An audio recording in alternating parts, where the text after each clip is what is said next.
Hoxhë nderuar, një pyetje në lidhje me namazin e sabahut. E di që e kemi obligim për me falë me xhamat në xhami namazin.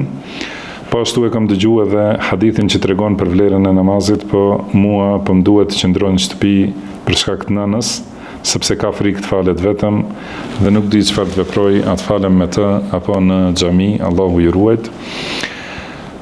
Nëse njeriu ka, domethënë, ndonjë nevojë të tillë që ka dikën në familjen e tij, ose në shtëpinë e tij, ose në pasurinë e tij, që duhet patjetër ta ruaj, atëherë është i arsyetuar që mos shkojë në xhami.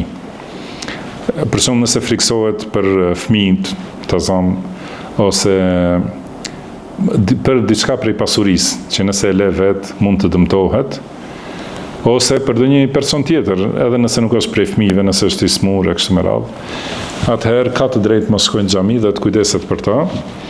Por, sa e kuptoj unë, këtu është për qëllim se duhet të ketë shoqërues për t'u falur kjo nën. Atëherë ka mundësi që ti ta falësh namazin në xhami, edhe pastaj të kthehesh, edhe atëherë ta falë nana ose të falësh bashkë me nanën, domethënë si nafile. Megjithëse pas namazit sabahut nuk ka nafile të përgjithshme, mirë po me që është me shkak dhe me nevojë, inshallah mund të falësh, nëse duhet që të falësh patjetër me ta, ose që të rish afër saj kur ajo është duke u falur.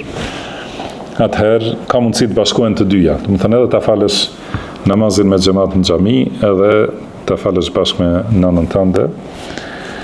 Lutim Allahun subhanahu wa taala që na japë sukses të gjithëve për atë që e do dhe që është i kënaqur me ta.